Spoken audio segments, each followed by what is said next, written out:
답하기 살아있는 정치평론 시사정각 시작하겠습니다. 최진영 변호사, 이승훈 변호사 두 분 모셨습니다. 어서 오세요. 네, 안녕하십니까. 네, 윤석열 대통령 오늘 4차 변론 기일에 출석을 합니다.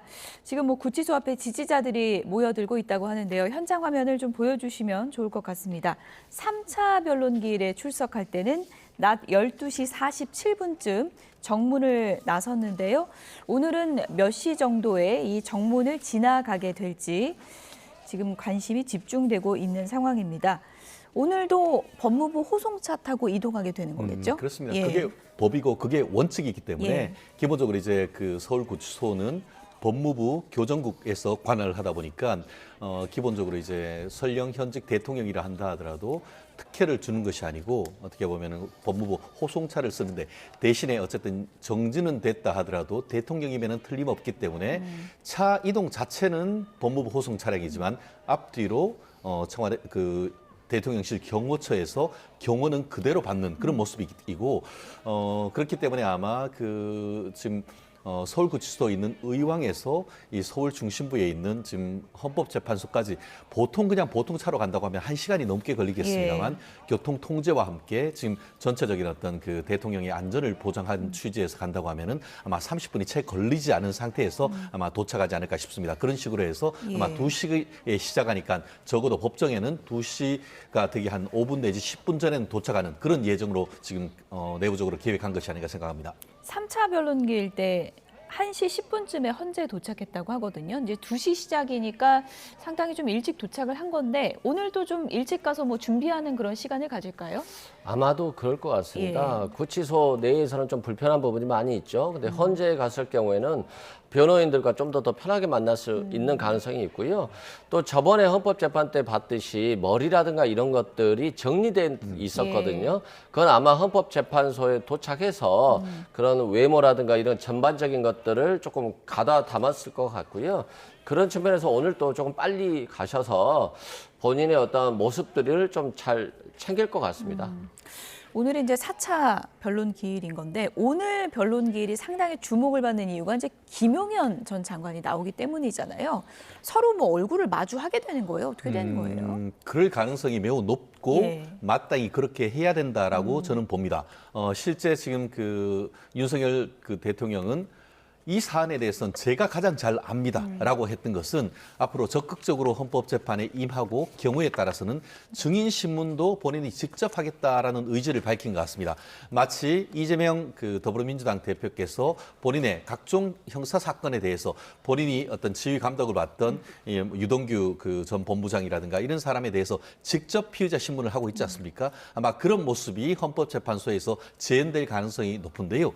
다만 이에 대해서 민주당 같은 경우에는 아니 대통령이 현직에 있으면서 이런 식으로 지금 할 경우에는 증인 못하는 것 아니냐라고 해서 어떻게 보면 대통령 이 밖에 나가 있거나 아니면은 가림막을 하라는 이른바 증인 보호 프로그램을 해달라라고 합니다만 그렇게 하는 것은 통상 국가안보에 의해서 어떻게 보면 사람의 인적 사항을 비공개를 해야 된다거나 아니면 성범죄에 있어서의 어떤 피해 여성의 2차 가해를 방지하기 위한 그런 취지인데 이 사안은 전혀 그렇지 않거든요. 그렇기 때문에 말씀드린 것처럼 윤석열 대통령이 직접 반대 신문에 나서서 어떤 그 증인들의 진술의 신빙성을 어떻게 보면은 보장하기 위한 절차가 필요하지 않을까 싶습니다. 네, 김용현 전 장관, 윤석열 대통령 오늘 얼굴을 마주하면 만감이 이제 교차할 텐데 윤 대통령이 김용현 전 장관을 직접 신문할 수도 있는 거예요?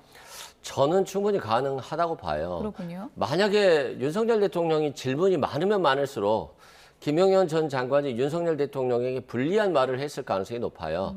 윤석열 대통령에게 불리한 말을 하지 않는다라고 한다면 변호인 측에서 주도적으로 신문을 하겠습니다만 오히려 사실관계를 다 밝혀버리겠다라고 나온다면 윤석열 대통령 입장에서 보면 김용현 전 장관을 첫 번째로 증인 신문할 필요성이 없어지는 거거든요. 그래서 좀 적극적으로 아마 나올 것 같고 특히 이제 증인들이 상하 관계 때문에 증언이 불편할 경우에는 또 본인이 신청을 할 수 있어요. 가림막이라도 설치해달라. 윤석열 대통령이 없으면 조사를 못 받겠다. 진술을 못 하겠다 할 수 있는데 김용현 전 장관이 오늘 그럴 가능성은 거의 없다고 보기 때문에 아마도 헌법재판소에서 이것을 막기는 좀 어려울 것으로 보입니다. 네. 지금 저희가 이 시각 서울구치소 상황을 실시간으로 보여드리고 있습니다. 아마도 오늘 서울구치소나 헌법재판소 주변에 탄핵 찬반 집회 참가자들이 지금도 이제 모여 있는 모습을 보실 수 있고요. 시간이 이제 가까울수록 굉장히 이제 많은 분들이 또 모여들 수 있어서 지금 뭐 경력이 배치된 모습도 현장 화면을 확인해 볼 수가 있습니다. 윤석열 대통령이 직접 신문을 한다면 김용현 전 장관 딱 얼굴 보고 뭐 물어볼까요? 그거는 뭐 지금으로서는 뭐라고 예. 얘기는 하긴 어려울 것 같습니다. 예. 지금 이 변호사님 얘기하신 것처럼 일단 먼저 어떻게 보면은 그 국회 측 대리인들이 신문을 하고 그에 대해서 윤석열 대통령 변호인단이 반대 신문을 할 것으로 보입니다. 그렇기 때문에 원칙적으로 진행하는 것은 윤석열 대통령의 변호인단이 할 가능성이 높습니다. 예. 그 과정에서 메모를 하거나 지켜보고 있다가 윤 대통령 입장에서는 조금 모자란 점이라든가 아니면 직접 본인이 아는 것과 다른 그런 부분을 추후에 보충해서 질문할 가능성이 더 있고 나아가 저는 다른 것보다도 사실은 직접 양측이 제기하는 것뿐만 아니고 헌법재판관님들이 신문하는 그 질문을 어떻게 할 것인가. 그 부분이 훨씬 더 관심이 있습니다. 우리가 예. 증인신문을 하다 보면은 오히려 양쪽이 싸우는 과정에서 핵심적인 질문, 재판부에서 궁금해한 질문을 뺄 수가 있는데 예. 그런 것을 또 헌법재판관님들이 보다가 아주 날카롭게 질문할 경우가 있고 예. 경우에 따라서는 증인신문을 하는 과정에서 피청구인, 피고인이 법정에 있을 경우에 서로 증인이 다를 경우에는 그 현장에서 경우에 따라서는 대질 신문하는 케이스도 없지 않습니다. 그렇기 때문에 단순히 오늘이 양측에서 김영현 전 국방장관에 대한 신문만 있을 것인지 나아가 윤석열 대통령이 직접 신문이 있을 것인지 그것보다도 어떻게 보면 법률가 입장에서는 헌법재판관님들이 어떤 질문을 할 것인지 경우에 따라서는 말이 진술이 엇갈릴 경우에 그 김영현 전 장관과 윤 대통령에 대해서 대질 신문을 할 것인지 그런 부분까지도 아마 법률 전문가들은 눈여겨 지켜보지 않을까 싶습니다. 헌법재판관이 던지는 질문은 판단의 핵심이 되는 그렇습니다. 부분이다. 이렇게 네네. 볼 수 있겠죠. 오늘 어떤 질문이 나올지 좀 지켜봐야 될 것으로 보입니다. 지금 저희가 화면으로 이 시각 서울구치소 보여드리고 있고요. 탄핵 심판 변론 기일도 왼편에 정리를 해서 보여드리고 있습니다. 윤석열 대통령이 오늘 4차 변론 기일에 직접 또 출석을 합니다. 변론 기일에 웬만하면 탄핵하겠다. 이런 의지까지 지금 보이고 있다고 그래요? 그렇습니다. 왜 그러냐면 어차피 검찰 수사는 거부를 해야 되는 거잖아요. 뭐 공수처 수사도 거부했고 아마 검찰 수사도 거부할 가능성이 높아요. 수사권이 없다라고 하는 것들. 그리고 재판에 가서도 수사권이 없으니까 위법 무효다. 뭐 이렇게 가야 되기 때문에 예. 수사는 그렇게 응하겠지만 헌법 재판을 응하지 않으면 이건 이제 헌법 수호 의무가 없다라고 볼 수 있거든요. 그러니까 헌법 재판은 적극 임해야 되고 예. 또 헌법 재판은 생중계는 아니지만 그게 영상으로 공개가 되잖아요. 그럼 자신의 목소리를 자신을 지지하는 세력들이 들려줄 수 있는 거거든요. 그렇기 때문에 자신의 지지자들을 결집시키고 또 선동할 수 있는 부분이 있어요. 그렇기 때문에 헌법재판소는 또 열심히 나갈 것 같고 또한 이제 특수전사령관이라든가 이런 분들, 홍장원 차장 같은 경우는 자신에게 불리한 얘기들을 할 거잖아요. 예. 근데 아무래도 자기 면전에서는 예. 불리한 얘기를 하겠지만 덜 할 것이다. 아. 그런 이제 전략적인 포석이 있다라고 봅니다. 내가 나가면 흐름이 좀 달라질 수 있다. 이런 판단을 할 수 있을 것이다. 그렇죠. 이렇게 보시는 거군요. 사실상 예. 헌법재판관들도 예. 대통령이 없으면 조금 더 이렇게 가볍게 진행할 일을 대통령이 적극 요구하면 예. 대통령에 대한 존중 차원에서 예. 조금 더 생각하거나 배려할 수밖에 없는 것을 이용한다고 보시면 될 것 같습니다. 네. 어쨌든 오늘 오전 상황을 말씀을 드리면 공수처가 검찰로 사건을 넘겼습니다. 뭐 생각보다는 좀 일찍 넘겼던데 무슨 그렇습니다. 사정일까요? 공수처가 결국 공수를 공수거했다. 예. 뭐 그런 얘기를 하고 있는데 결국 그 체포하고 구속했는 것으로 사실상 그 공수처의 역할은 끝난 것이 아닌가. 예.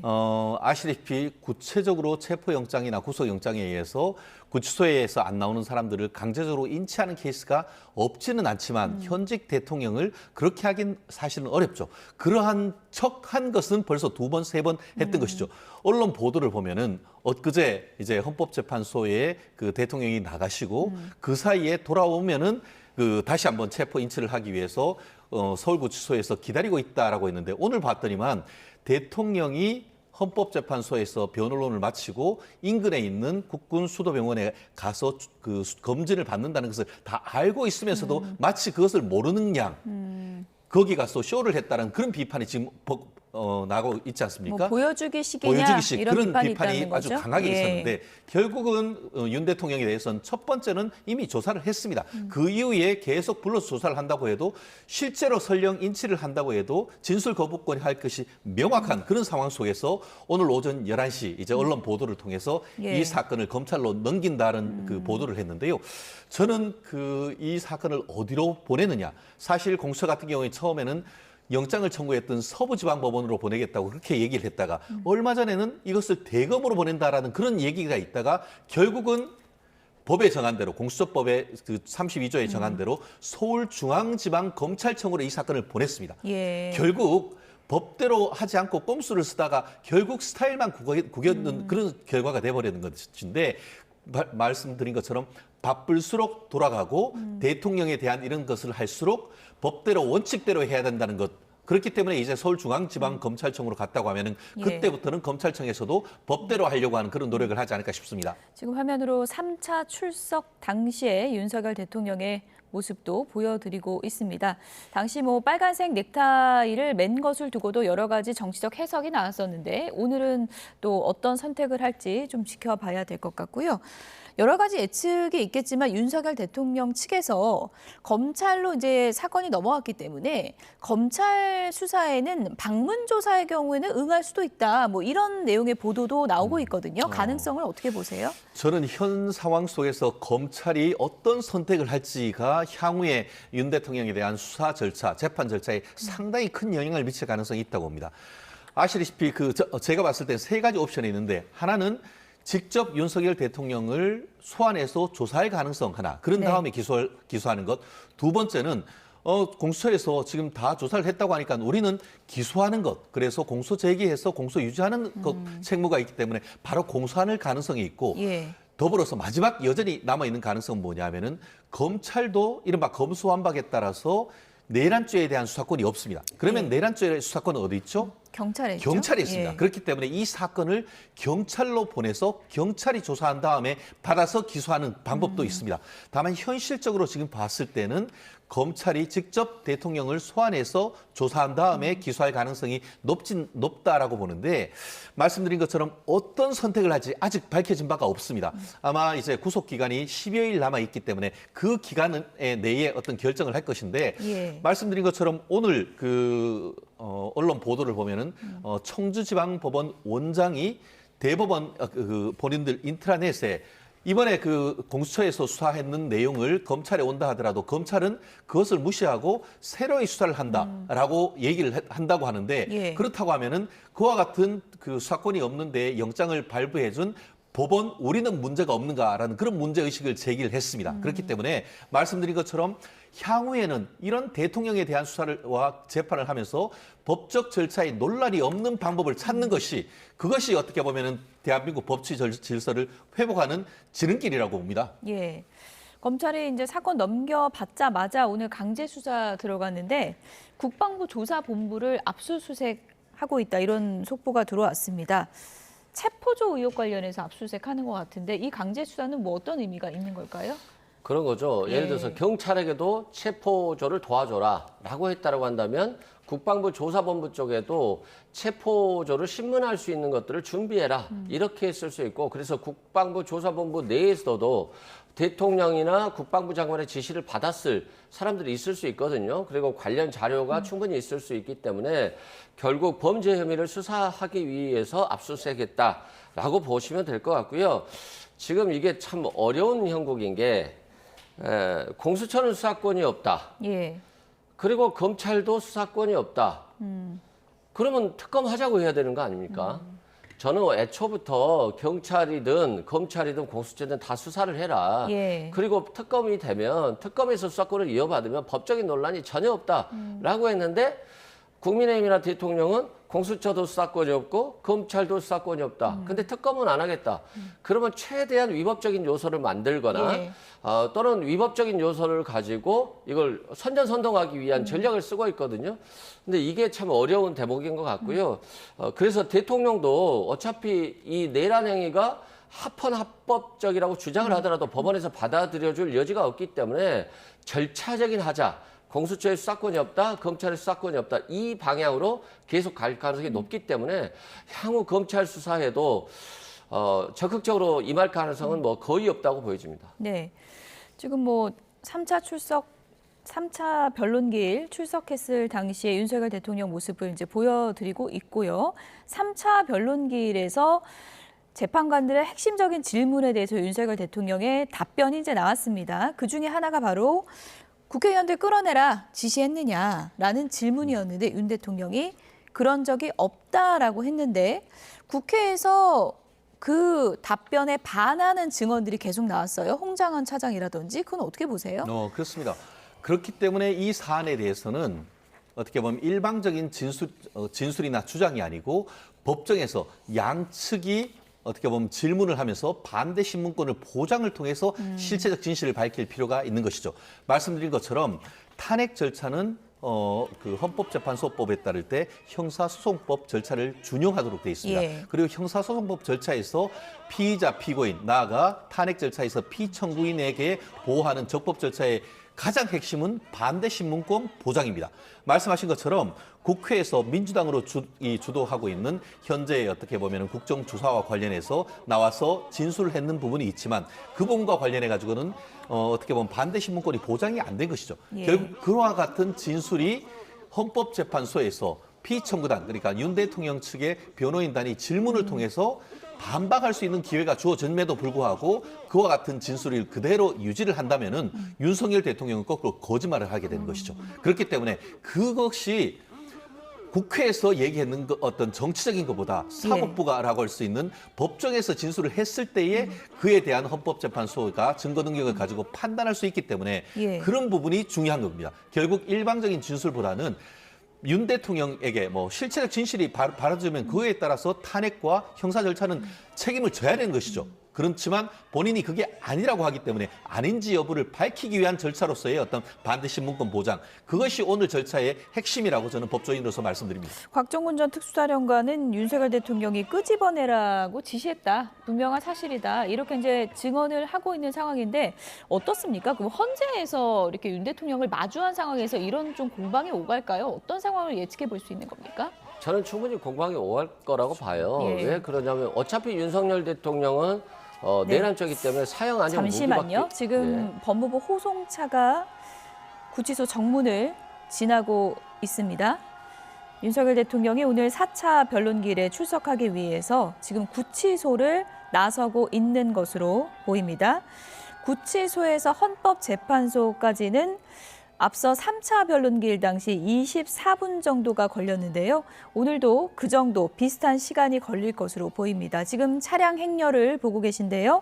경기도 의왕시에 있는 서울구치소에서 법무부 호송차가 지금 정문을 나섰습니다. 윤석열 대통령이 헌법재판소 4차 변론기일에 출석하기 위해서 12시 20분을 좀 넘긴 시각에 출발을 해서 지금 헌재로 향하고 있습니다. 서울 종로구 헌법재판소까지 20여 분이 걸릴 것으로 보입니다. 12시 40분이 좀 지나면 윤석열 대통령이 헌법재판소에 도착을 할 것으로 보이고요.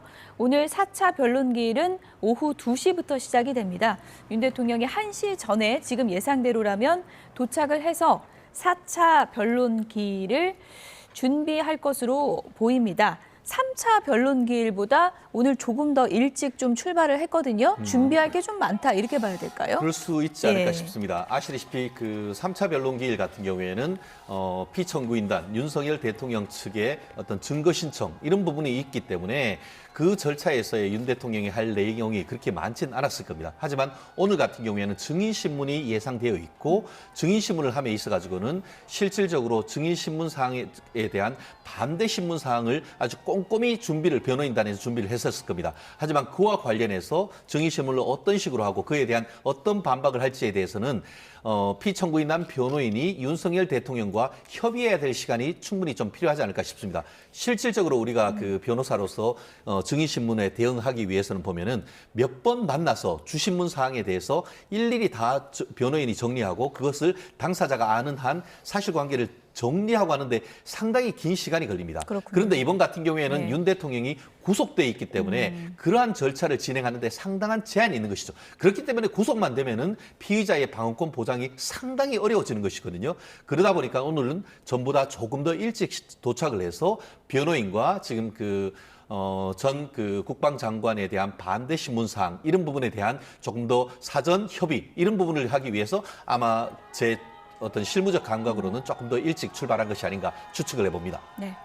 파란색 법무부 호송차가 조금 전에 경기도 의왕시 서울구치소 정문을 지났습니다. 윤석열 대통령이 지금 헌법재판소로 향하고 있습니다. 오늘 4차 변론 기일은 윤석열 대통령의 최측근이죠. 김용현 전 장관이 증인으로 이제 나오기 때문에 어떤 답변이 나올 것인가 이것이 이제 초미의 관심사인데 윤석열 대통령이나 김용현 전 장관이나 계엄은 정당했다 이런 공통된 주장을 하고 있는데 엇갈리는 지점들을 좀 짚어보면 일단 포고령 1호와 관련해서는 좀 의견이 엇갈리고 있는 거잖아요. 그렇죠. 뭐 포고령 1호 같은 경우는 아마 정치 활동을 금지했다라고 하는 것과 관련해서 이게 위헌적인 부분이잖아요. 그래서 아마 대통령이 쓴 게 아니라 뭐 김용현 전 장관이 베껴 쓴 것 같다라고 했는데 뭐 김용현 전 장관이 썼다 할지라도 예. 대통령이 다 결재했겠죠. 그렇지 않으면 계엄을 선포했겠습니까? 네. 계엄을 선포하면서 포고령 1호이기 때문에 당연히 이제 대통령이 알고 그걸 지시하고 같이 모의했다라고 볼 것이고요. 다만 이건 법정 내에서 또는 헌법재판소 내에서의 얘기인 것이고 법정 밖에서는 김용현 전 장관이 제가 다 했습니다. 라고 한다면 대통령이 안 했다는데 뭐 밖에서는 이렇게 예. 논란이 될 수 있잖아요. 아마도 그 전략으로 오늘 저는 갈 것으로 봐요. 그래서 김용현 전 장관이 대부분 다 했다. 예. 대통령은 김용현 전 장관이 지금 야당의 폭거 때문에 어쩔 수 없이 해야 된다라고 하는 건의를 받고 했다. 이런 방향으로 갈 수 있을 가능성이 높다고 보여지고요. 저는 변호인 간에는 또 대화가 되는 경우가 많아요. 예. 그래서 윤석열 대통령 측 변호인과 김용현 전 장관 측 변호인 간에 어느 정도 대화를 한 상태에서 오늘 증인신문에 임할 것으로 보여집니다. 윤 대통령 측에서는 그 포고령 1호 관련해서 김용현 전 장관이 예전 거를 잘못 뺏겼다 이런 표현을 썼었잖아요. 그렇습니다. 예. 그 부분과 관련해 가지고는 법률가들로 과연 그럼 그 포고령 1호의 제1조를 어떤 경위로 들어갔는지에 대해서 굉장히 궁금해하고 있고 예. 그 부분에 대해서 변호인단이 어떤 반응을 보일까 싶었는데 윤 대통령 측 같은 경우에는 기존에 있었던 1970년대 전후에 있었던 그 내용을 그대로 가지고 와서 하는 과정에서 어떻게 보면은 그 제대로 스크리닝이 안 됐다는 취지인 거죠. 결국 스크리닝하는 과정에서는 최초에 있었던 이른바 일반 국민들의 야간 통행 금지 이 부분이 들어가 있었었는데 네. 그렇게 할 경우에는 국민들의 불편이 너무 클 것 같으니까 이거는 지워라라고 체크는 했지만 결국 1조에 있었던 그와 같은 그 국회 등에 대한 일체의 정치활동 금지 같은 것들은 빨리 보다 보니까 그것을 제대로 확인하지 못하고 그냥 넘겼다라는 그런 주장을 하고 있는데 이 부분과 관련해 가지고는 오늘 재판장님들도 직접적으로 이 부분을 물을 가능성이 있을 겁니다. 다만 이 부분에 대해서 김용현 전 장관이 적극적으로 진술을 할 것인지 아니면은 본인이 지금 형사 재판을 받고 있기 때문에 그 부분과 관련해서 증언을 거부할 것인지 아직 여러 가지 가능성이 있기 때문에 단정은 못하겠습니다만 이 부분을 피해가서는 안 되는 것 같습니다. 있는 그대로 밝혀서 그 경위가 어떻게 되는지를 밝혀야 되는데 지금 그 김용현 전 장관 같은 경우 그 변호인단 같은 경우에도 실질적으로 그와 같은 것을 작성했는 주체는 김 장관이지만 내용을 윤 대통령이 직접 확인했다라고 지금 그 증언을 얘기를 하고 있기 그러니까 때문에 최종 책임은 내가 아니다 뭐 이런 그렇죠. 주장입니까? 그런 부분이어서 예. 오늘 양측이 어떤 주장이 엇갈리는 것이 말씀드린 것처럼 김용현 장관에 대한 전 장관에 대한 반대 신문 나아가 재판장님들이 둘 분의 어떤 진술이 다를 경우에는 재판장님들이 그 현장에서 대질 신문하는 식으로 해서 확인하는 그런 부분도 예상을 넣을 수가 있지 않을까 싶습니다. 네. 포고령과 관련한 공방도 예상이 되고 포고령을 누가 썼는가, 특히 1호. 그리고 또 하나 궁금한 게 쪽지는 누가 썼는가 이것도 있잖아요. 그거 김용현 전 장관한테 질문이 오늘 있겠죠? 당연히 있을 예. 거고요. 저는 이제 대통령이 최초 영장심사에서 비상입법기구 관련해서 내가 쓴 건지 김용현이 쓴 건지 모르겠다라고 해서 쪽지에 자필로 썼나 보다를 생각했는데요. 쪽지가 아니라 A4 용지에 컴퓨터로 타자를 친 내용이라는 거예요. 근데 그 내용에 보면 국회 예산을 끊어라는 거거든요. 예. 그리고 입법기구 예산을 만들라는 거예요. 아니 김용현 전 장관이 국방부 장관인데 무슨 예산을 자기가 어떻게 알아요? 그거 최상목 대행이 받은 쪽지 그렇죠. 말씀하시는 거죠? 예. 그리고 최상목 대행도 처음에는 마치 대통령이 준 것처럼 참고해라라고 했는데 대통령 옆에 있는 실무진이 줬다라고 하잖아요. 그럼 실무진 얘기를 안 하잖아요. 예. 실무진 이름을 얘기하면 또 실무진 불러서 물어보면 되는 거니까. 그래서 최상목 대행도 이 부분이 민감하다고 생각하니까 진술을 애매모호하게 회피하고 있는데요. 김용현 전 장관이 이거 자기가 썼다, 자기가 줬다라고 했거든요. 근데 또 합참 벙커에 있었다는 거잖아요. 그래서 이제 진술에 계속 안 맞기 때문에 결국에는 법원을 속일 수는 없겠습니다만 다만 이것도 마찬가지로 김용현 전 장관이 자기가 썼다. 대통령이 줬는지는 모르겠지만 자기는 본 바 없다. 이렇게 할 것 같아요. 어차피 시간상 찍혀 있는 영상들이 있을 거 아닙니까? 그럼에도 불구하고 김용현 전 장관이 이 서류를 자기가 썼다라고 했기 때문에 예. 오늘 증언의 기조는 자신이 최대한 다 했다. 대통령이 한 게 없다는 취지로 증언할 가능성이 아주 높다라고 봅니다. 3차 변론기일에 윤석열 대통령이 이런 얘기를 했습니다. 쪽지를 건넨 적이 없고 만약에 그런 내용의 쪽지라면은 김용현 전 장관이 썼을 것 같은데 구속 중이어서 못 물어봤다 그랬거든요. 오늘 이거 물어볼까요? 아마 그 청구인단 그러니까 국회 쪽에서 이 부분을 아주 집요하게 물을 예. 가능성이 있을 겁니다. 그렇기 때문에 주신문에 대해서 어떻게 얘기를 할 것인지 기존에 그 변호인이 얘기했는 부분이 있는데 변호인이 얘기하는 것과 김용현 전 장관이 직접 선서하고 증언한 것은 상당히 차이가 있을 수가 있습니다. 그렇기 때문에 직접주의 법원에서 증인신문을 하는 그 내용 자체가 지금으로서는 가장 핵심이 될 수밖에 없습니다. 예. 그렇기 때문에 이 부분에 있어서 그 당시에 정말 현장에 김용현 장관이 있었는지 아니면 민주당이 얘기하는 것처럼 그 당시에는 합참 벙커에 가 있었는지 이런 부분으로부터 해서 그 당시에 있는 부분을 아주 시간을 촘촘하게 해서 어디에 있었는지 그리고 그 서류가 작성된 배경 그리고 그때의 국무회의에 이렇게 배포된 배경에 대해서까지 상당히 어떻게 보면 치밀하게 질문할 가능성이 있고 이에 대해서 그 윤석열 대통령 같은 경우에는 어쨌든 양측에 보면은 그것이 국방부 장관이 작성했는 것이지 윤 대통령이 직접 작성하거나 했는 것은 아니다. 예. 더불어서 지금 그 민주당 같은 경우에는 그 서류가 이미 어떻게 보면은 그 수사기관에 확보가 돼 있다라는 지금 보도도 나오고 있지 않습니까? 예. 그런데 그 서류를 헌법재판소에서 복사해서 지금 가지고 와 있습니다. 경우에 따라서는 그 메모란 것이 오늘 헌법재판소 법정에서 그 실물 영상으로 해서 제시하면서 이거 누가 작성했냐 이를 물을 가능성도 여전히 있습니다. 그런데 말은 실제로는 그걸 확보를 했다고 하지만 오늘 그렇게 중요한 문서가 법정에서 실제로 드러나지 않는다고 하면은 사실상 수사기관에서 그와 같은 문건을 확보하지 못했을 가능성도 있기 때문에 저는 김용현 장관의 말씀 자체보다는 오히려 그 서류를 수사기관에서 확보를 했고 그것을 헌법재판소 법정에서 제시하는지 저는 그 사실에 대해서 좀 더 주목을 하고 있습니다. 결국은 쪽지 논란이 이렇게 갈등이 커지고 있는 상황에서 물증이 있느냐 이렇게 나갈 수 있다는 거죠. 그 부분이 제시될 가능성이 있다고 보세요? 저는 100% 제시될 걸로 봐요. 왜냐하면 최상목 대행이 이걸 숨기려고 했다면 자신이 안 줬다라고 해야 되는 거거든요. 예. 근데 자신이 이걸 받아서 뭔지 잘 몰라서 자신의 부하 직원에게 차관에게 예. 줬다라고 했어요. 예. 이 차관이 가지고 있으면 증인이 2명이 되는 거잖아요.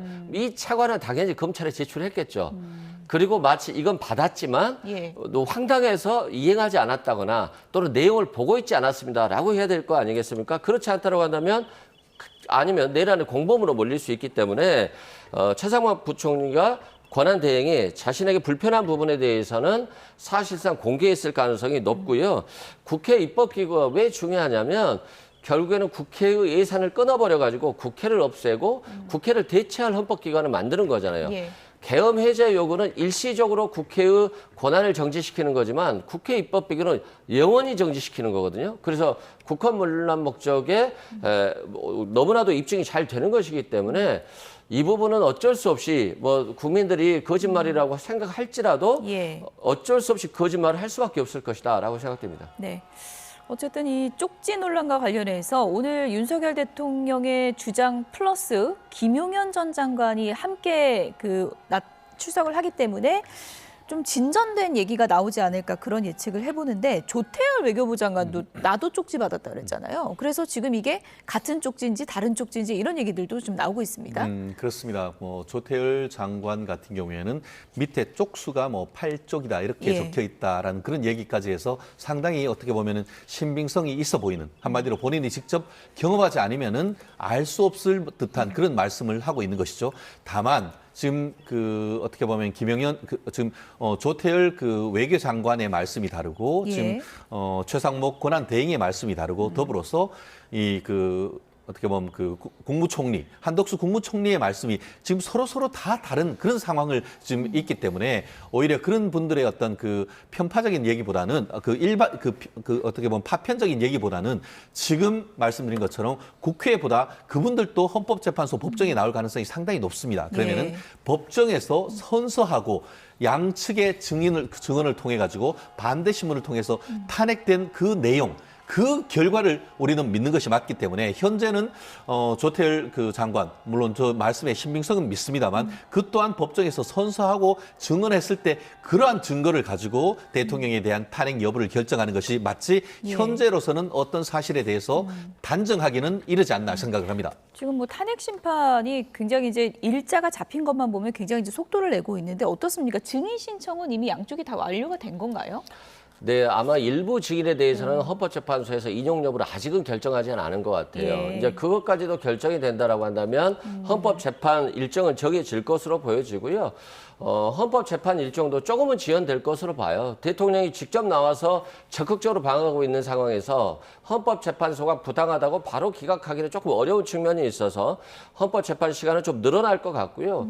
또 김영현 전 장관이나 윤석열 대통령이 거짓말을 할 가능성이 높은데 그럼에도 불구하고 거짓말을 선택하는 이유는 대통령 입장에서 보면 사형 또는 무기징역밖에 안 되잖아요. 내란죄가 인정되면. 예. 그렇다고 한다면 이 말을 위증죄가 더 붙든 뭐가 붙었든 큰 의미가 없어요.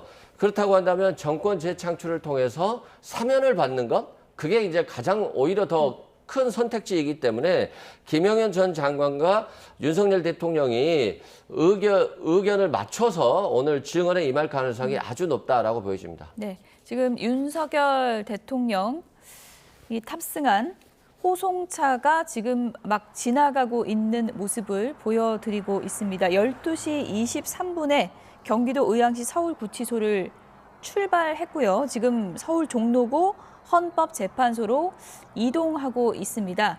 지금 출발한 지 시간이 한 14분 정도 지난 것 같은데요.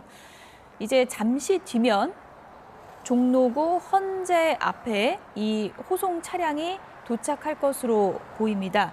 앞서 3차 변론길에 출석할 때는 윤석열 대통령이 12시 47분에 구치소 정문을 나섰는데요.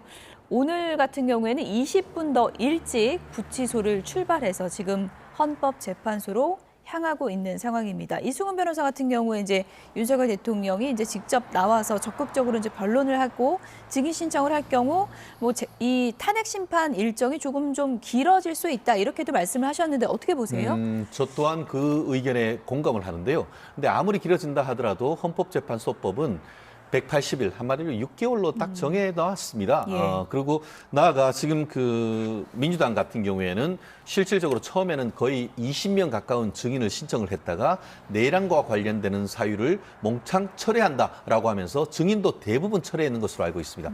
하지만 그러면서도 각종 수사기관에 윤석열 대통령과 관련된 이른바 공범들에 대한 수사 기록을 다 지금 증거로 신청해서 지금 접수가 됐단 말이에요. 그렇다고 하면은 말씀드린 것처럼 그것을 있는 그대로 믿을 것인가? 사실 형사법정에서는 그와 같은 진술에 대해서 증거 부동의 해버리면 다 휴지 쪽에 불과합니다. 예. 그렇기 때문에 지금 현재 같은 경우에는 윤석열 대통령에 대한 반대 신문이 중요한 것이고 그렇기 때문에 여러 사람들 중에 24명에 대해서 이틀 전에 지금 증인 신청을 했고 대부분은 지금 채택할 것으로 보입니다. 예. 그런데 지금 어떻게 보면 오늘 같은 경우에는 김영현 전 장관은 바로바로 출석하지만 지금 전 경찰청장 같은 경우에는 본인이 건강상을 이유로 해서 지난번에 출석을 못한다는 불출석 예. 사유를 냈지 않습니까? 예. 그렇기 때문에 재판을 하다 보면 증인의 사유로 해서 못 나올 경우에는 재판 기일을 한 번 더 잡거나 이런 실무적인 어려움이 있습니다. 그렇기 때문에 24명에 대해서 증인 신청을 할 경우에는 한 기일에 2번 정도 한다 하더라도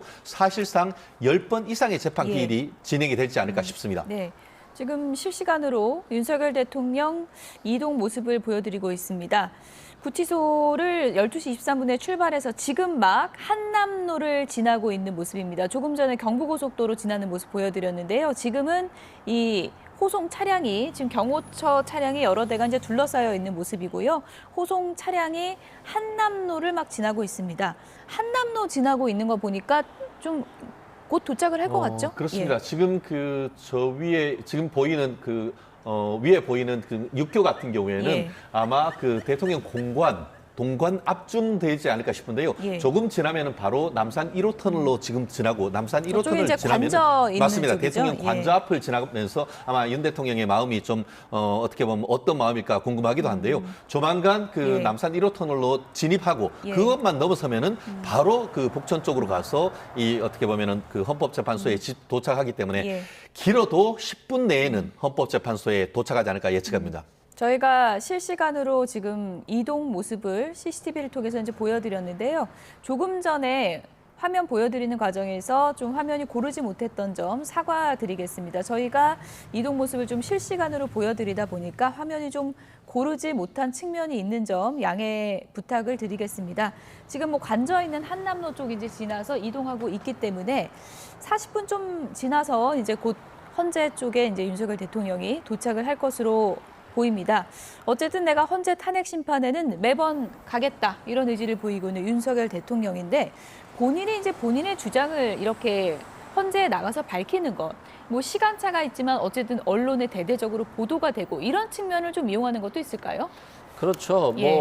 자신의 주장을 적극적으로 주장하는 거죠. 그래서 나는 지금 김영현 전 장관이 이러이러해서 계엄이 불가피하다라고 하는 건의를 받고 했다라든가 좀 수동적인 것들, 그리고 또 김영현 전 장관이 오늘 증언을 통해서 야당을 비난한다든가 야당 때문에 비상사태가였다든가 이런 계엄의 불가피성들을 김영현 전 장관의 입을 통해서 좀 적극적으로 주장할 가능성이 높고, 그런 주장들이 또 언론을 통해서 영상으로 공개가 되기 때문에 그걸 정치적으로 이용하려고 할 거예요.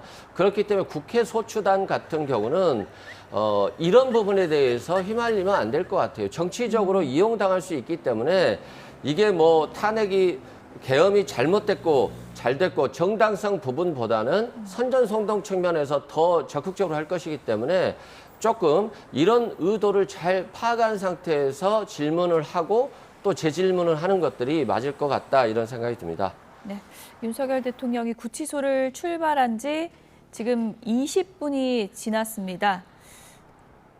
이제 잠시 뒤면 헌법재판소에 도착을 할 것으로 보이고요. 지금 저희가 비추고 있는 것은 이제 퇴계로 지점인데 지금 오토바이가 이제 보이는 것 같고, 잠시 뒤에 이제 윤석열 대통령이 탑승한 법무부 호송차가 이곳을 지날 것으로 예측이 되고 있습니다. 지금 헌법재판소 앞에는 탄핵 찬반 집회 참가자들이 또 모여 있는 상황이고요.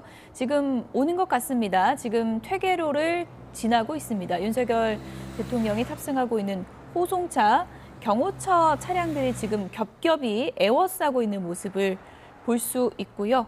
12시 23분 구치소를 출발해서 지금 퇴계로를 지나고 있습니다.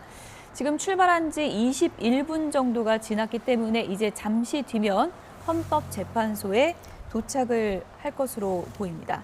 헌법재판소 앞에는 뭐 탄핵 찬반 집회 참가자들이 지금 모여 있는 상황이고요.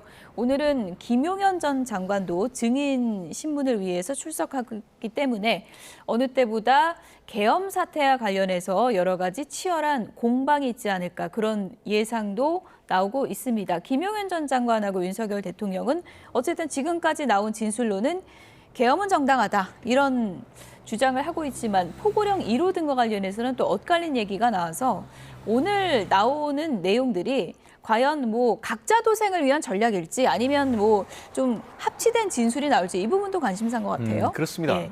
사실 저는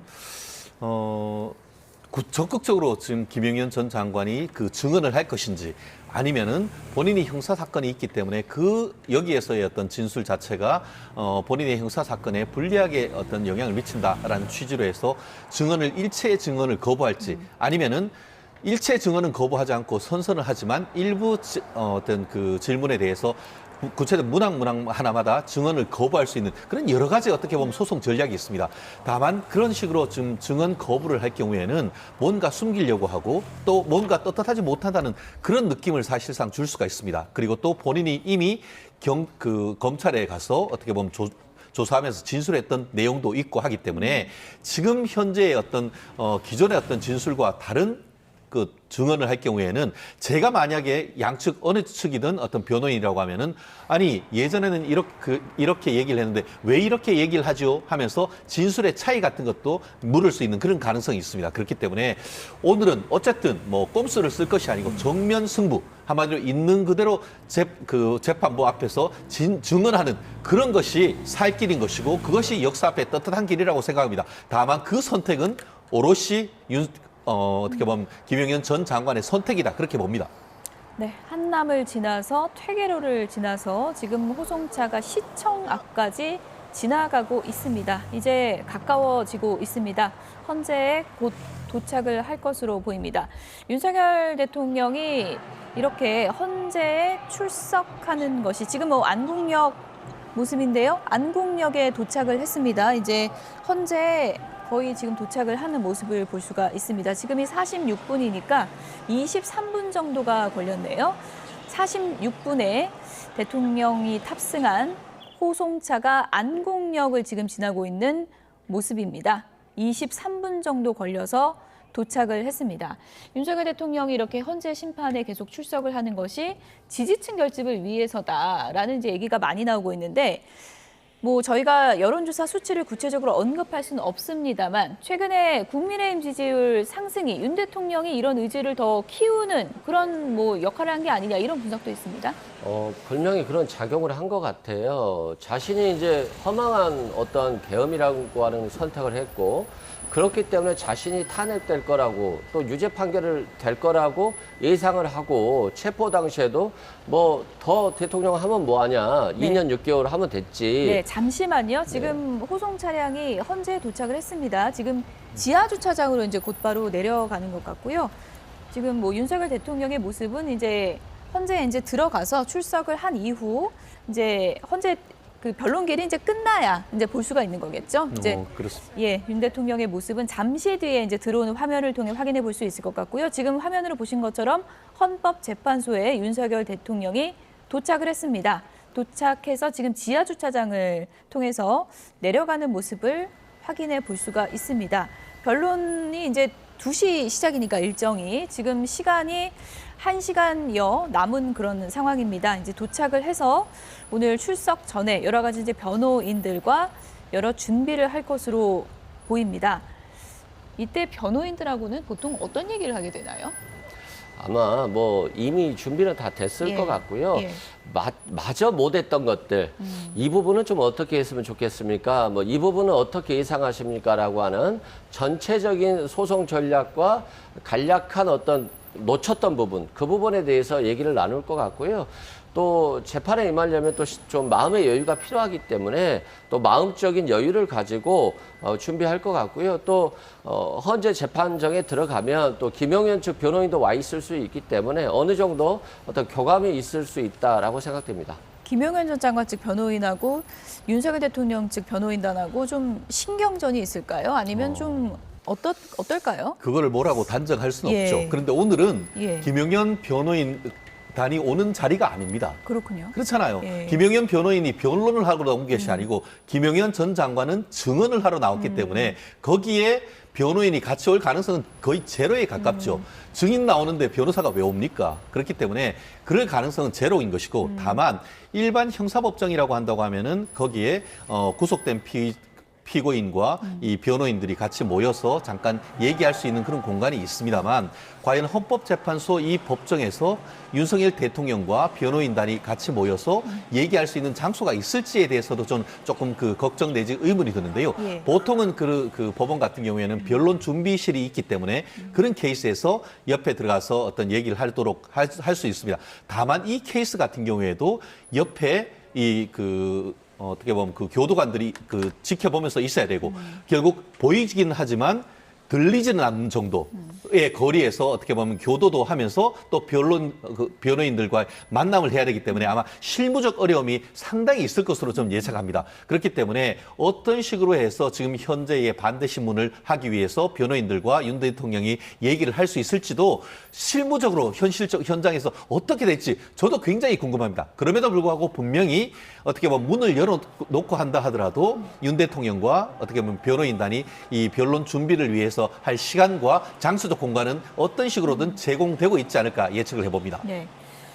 3차 변론기일 때는 현재 오후 1시 11분, 그러니까 시작 50분 전쯤에 이제 도착을 했다면 오늘은 더 일찍 갔습니다. 조금 전에 12시 47분에 도착을 했으니까 1시간도 넘게 남은 그런 상황에서 이제 도착을 했고요.